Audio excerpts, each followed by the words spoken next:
అంటే వంటలక్క ఫ్యాన్స్ వాళ్ళు ఎక్కువ అయిపోయారేమో. వంటలక్క ఎవరు ఫ్యాన్స్ గట్టిగా అయిపోయారో నా డౌట్. వంటలక్కకి బాగా అయిపోయింది సీరియల్కి రేట్ అయిపోయారేమో. Okay, thank you very much. Okay, వాళ్ళకి క్లారిటీ లేదు, తర్వాత చెప్పమంటున్నారు. Thank you Murali. అమ్మా ఒక్కసారి మన పిల్లలందరూ కూడా గేమ్ చేంజర్ నుంచి వచ్చారు. ఒకసారి రా మచ్చ మచ్చ మచ్చారా, రెడీ? గట్టిగా ఒకసారి అందరూ. నిజంగా మీరు అందరూ లయబద్ధంగా క్లాప్స్ కొడితే ఎంత బాగుంది.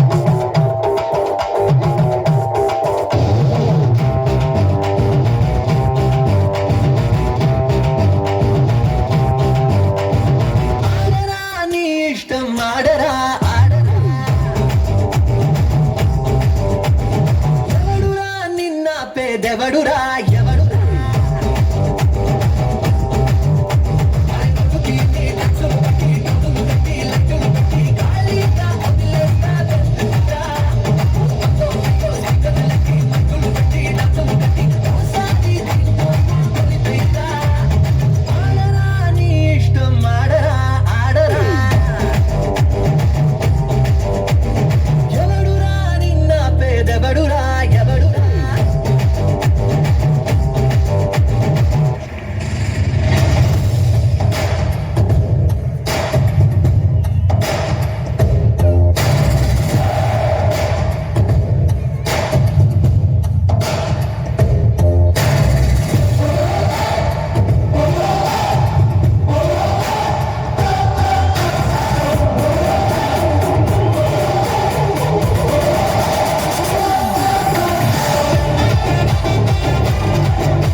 నీలాంటి వాడే షట్టు పైకి పడితే నీలాంటి వాడే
అయిపోయిందా? సూపర్ రా.